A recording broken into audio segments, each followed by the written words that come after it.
Thank you for returning to our channel. I'm Sue. And I'm Steve, and we're aging joyfully.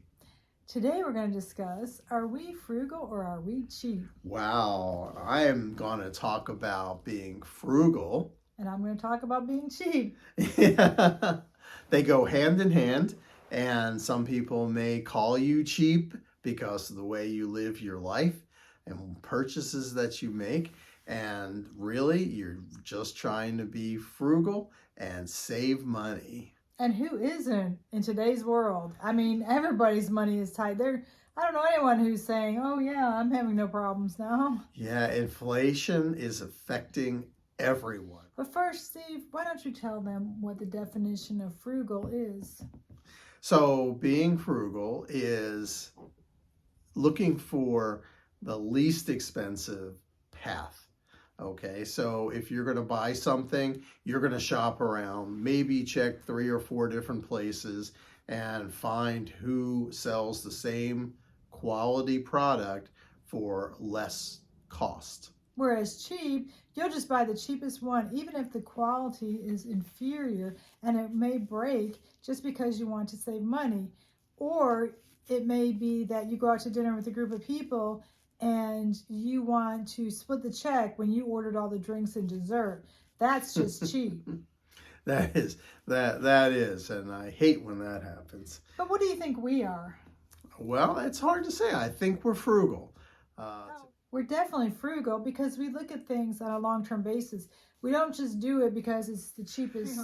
We analyze the cost analysis, of time and return and if it's going to be, like I buy a lot of used products, if it's something that, like say for our grandson, we bought a lot of used things as much as possible. Exactly. And when our kids were growing up, Sue would buy used products because you have to really think that as kids go through different stages in early childhood development, they're really not using a toy very much, or maybe they haven't been tough on clothes or shoes. And you have to kind of, when you're on a budget, think, wait a minute, do I need to get brand new when I can buy something used? So is that cheap or is that being frugal? We've always been conservative our whole marriage because money was always tight our whole marriage. So we always had more. I didn't realize we had way more we needed now that we're trying to declutter 32 years of stuff. Yeah, I realized we always had what we needed. At the time, it didn't feel like that. No, it doesn't, because you're in that life cycle.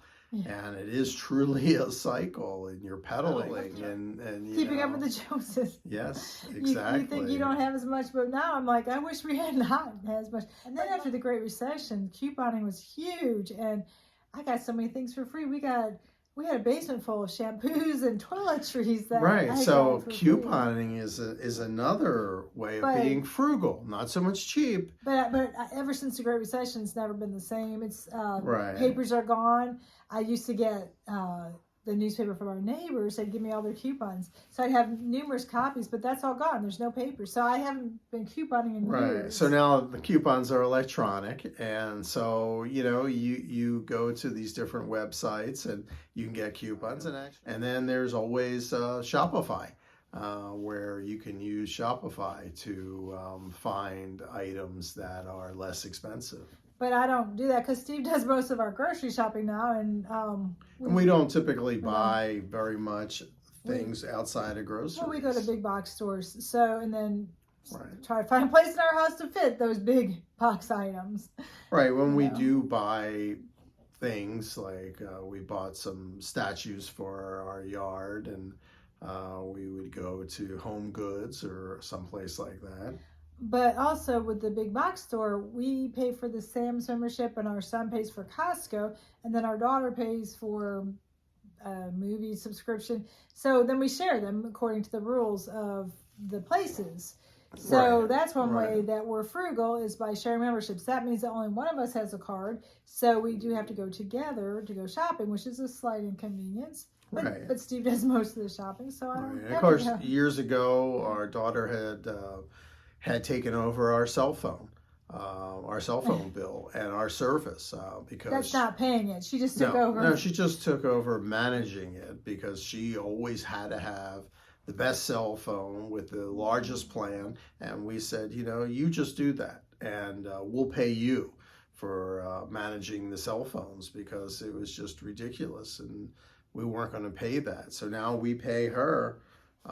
Actually, Sue pays her 6 months in advance for our cell phone. So that's another way of saving money, being frugal. It's a big savings that we're on the family plan with our cell phones, huge. Yeah, and I think there's 5 people on the plan. So generally in life, I mean, we don't do a whole lot. No. So we are very conservative, but our entertainment is mostly free things like hiking. You might have to pay to park, but we bought a state parking pass. Right. But we do look for the free. Oh, and then eating out, we've actually, because of health issues, we are really, at the most, hopefully doing that once a week now. Yeah, and you just have to be very selective. And it's tough. It's very tough. And I'd rather cook. I enjoy cooking, and I'd rather cook than eat out. It definitely relieves stress. It's great to keep your brain going because I don't really read from a recipe. I just think about the different ingredients and what they're going to taste like with whatever kind of protein that I'm making or vegetables. Well, I mean, I'm trying to think of what do you spend your money on? Clothes? I mean, we have so many clothes because clothes are so cheap that now I'm thinking, do I really need? And that's what we're saying. Do we really need another pair of shoes or another t-shirt? No, we don't. Do we need another knickknack for the house? No, we don't, because we are decluttering our house right now. Right. And so... shopping ban. We are... For anything but food. Yeah, and we're with declutter, I'm like, do you know how many coats we have? How many shoes, coats? I mean, we have way too many. I mean, the things that you can't manage your money are medical costs. You don't know that until after a procedure. But even that, we're trying to be smart, shop around. Like my doctor said, if you saw our last video, if I don't get my blood sugar down or goes up, she wants to put me on a diabetic drug, which I have no idea what that costs. I imagine it'd be costly. So I am working my hardest to get my blood sugar down because, first of all, I don't like to take a drug that may not be necessary, and 2, may be costly. And who knows what the side effects are. I'm not going to be cheap with health, but I believe less can be more. Do you need that procedure? I've had a lot of procedures that were unnecessary, and I didn't speak up.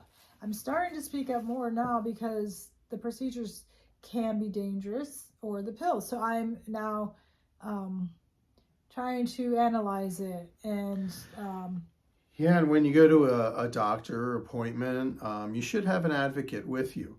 You should have somebody. He's my advocate. You should have somebody who you trust and go there and question. Really, I'm serious about this. Is question what the doctor is saying, not in a way that is embarrassing, or you're questioning the ability of the doctor, but you question, is that the right thing for this patient? Is there another test or procedure? Or is it necessary? Can we wait? Is that medication necessary? Is there another way? Diet and exercise can stave off a lot of different conditions. And actually it has been shown that some medications can lead to some false readings or thoughts of dementia when the patient doesn't really have that. When you stop the medication, the signs of dementia go away. Yeah, he was saying how so many people were diagnosed with dementia, and when they took away a lot of their medications, they took them off of them, the dementia cleared up. So he pointed out that as you age, drugs stay in your system longer, and so and how they interact more. So he got me to thinking, because I had not realized that. Right, and also trust in your pharmacist. In a lot of cases, your pharmacist knows a lot. Well, that's what he said, to ask your pharmacist over your doctor will prescribe something, but talk to the pharmacist because they study the drugs. Right, and understand the side effects of the drug. And the side effects for some medications may not be worth it. Well, we're not medical people. Exactly, what you take we're not. is between you and your doctor. Yes. We're just saying that we were made aware of things that we did not know by going to this event for 15 up. We learned some things by going to this. We learned some things that we had never. So thought. frugal or cheap. If you have to take medication, medications can be very, very expensive. Some insurance carriers do cover a good part of it, but still, if you use something like GoodRx to find the lowest cost for medication, that's a good way of being frugal. So shop around. The big box stores like a Sam's Club or Costco, they have discounts if you are a member of those warehouse clubs. Or like I'm doing, I lost weight to get off of my medications. Exactly. So I'm not taking any medications. Well, that's the best thing to do. I mean, if you can do that. Trying to prevent the blood sugar medication, the diabetes medication. I'm trying to prevent it because they have so many side effects. Right. I don't want. So you say, is that being frugal or cheap? And well, it's really none of those. Well, it's remaining healthy. I'm not going to risk my health by taking a pill I need. If I monitor my blood pressure at home, almost daily, at least weekly. So if it does creep back up and I can't control it, of course I would get back on the medicine. But if you can control it through diet, exercise, and reducing your stress, then I would prefer to do that first. Frugal or cheap, I think the terms are misleading. I think being frugal is much different than being cheap. I think cheap in a long run could hurt you. Frugal, I think, is probably where you should be, from my opinion, because frugal in the long run is going to save you, whereas cheap could hurt you. I think being frugal means managing your money. So if you manage your money in the good times, then when you have the bad times, like now, you have that money that you saved or managed. So by not and continuing to be frugal, during the bad times, helps you preserve the money that you've saved. Right. Like I know our kids played an instrument in middle school, and our daughter played the violin. So I bought a used violin for about $300 because to rent one was whatever, I don't know what it was, $30 a month or whatever. But I was able to resell that violin for the $300. So basically, she played it for free. So often the things I bought for our kids, we were able to resell the same amount or a little bit less. So it was cheaper to buy it used and then resell it. Right. Yeah. I mean, and then also you think about transportation. If you have a vehicle, taking care of that vehicle so that it lasts is extremely important. You don't have to buy a new vehicle every 3 years if you own a vehicle just because you see these nice new shiny cars driving around. Hold on to it, take care of it, change the oil frequently, make sure that the tires are in good shape. And I know that costs money. That's a short-term expense for a long-term benefit. And that's what you are looking for, is a long-term benefit. You can also look at, a lease for a vehicle. You still have to have the upkeep of the vehicle and the insurance, but you may have it for lower monthly payments than what you have right now in an older vehicle. I mean, you have to weigh all these options, and that's part of frugality, is understanding all of these different options, so that you're not just throwing money away. Saving on all this does add up, as long as you're not spending in some other way. It does add up, and then that's what you're going to need, are those proceeds when you have events like we have now. So, I mean, we lead a pretty simple life. For exercising, I walk our dog, Sierra, and we've started doing some YouTube videos at night. And so instead of joining a gym, which you'd have to drive there, which I've thought about it, but And we found one that was only $60 a year. It was crazy. Mm-hmm. But I'd have to drive there and find a parking spot on the street. And I decided, I'd rather just, I probably wouldn't go. So I thought I'll just, Right, do right. it here. And if you Oh, and then traveling. We save money with traveling. How do we do that, Steve? we use points from credit cards when we travel. But it's not like we have a lot of points. Steve doesn't travel for work like he used to. We used to get things, but now we have to look for those credit card deals where they'll give you 100,000 points. Right. So that means you have to keep your credit really great. Yeah. And we've had a few of those, and that may be two trips for the hotel rooms. Right. Hotel rooms, some of it depends on what city you're going to, but you could use the points for airlines and hotel rooms. It just really depends on where you're going, of course, how many points you have. And our last trip, we don't travel a lot, especially during the pandemic. So we finally took a vacation to Chattanooga. And we hadn't been on vacation except for a couple little trips in 3 years. It had been 3 years. And $38,000 for 4 nights in the hotel. Was not the cleanest. It didn't stock the rooms. And yeah, our first night we had gone through 3 rooms. And it's not that we're picky. It's just that, believe me, if you went to this hotel. No. The first one was somebody had been smoking in it, and if that's a health hazard. I can't go in a room that there's cigarette smoke. Yeah, I have sensitive smell too. I believe I didn't know hotels were still smoking rooms, but anyway, we without even asking, they offered to give us the points back because the second room was so filthy, and so we got all of our points back.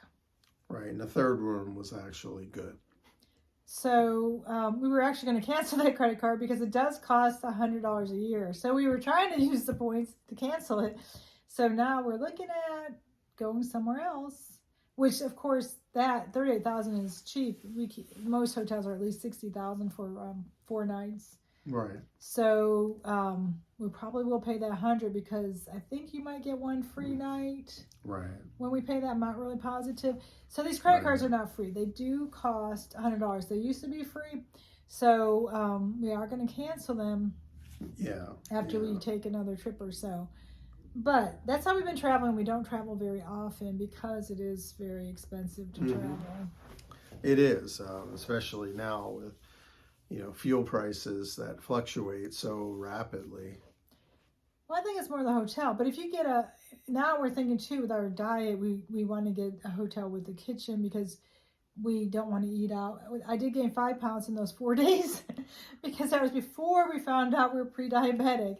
And I'm like, I think that trip contributed to it because they had the free breakfast, but nothing was healthy on that free breakfast. Exactly. And then we ate out dinner every night. So we're going to try to buy groceries and make our own dinners and our own breakfast. And the dinners are very simple. They don't have to be complicated. It could be a bag salad. It could be a bag salad. It could be something as simple as that. And then if you have some nuts, you get some hard-boiled eggs, and you could eat nuts. You could hard-boil eggs. I mean, it doesn't have to be complicated. Well, it is a lifestyle change because people think of eating out as the big part of their trip. But if you get a membership to a big box store like a Costco or a Sam's Club or a BJ's, fuel is less expensive. It's usually 10 cents a gallon less than at your neighborhood, even your neighborhood gas station on the corner.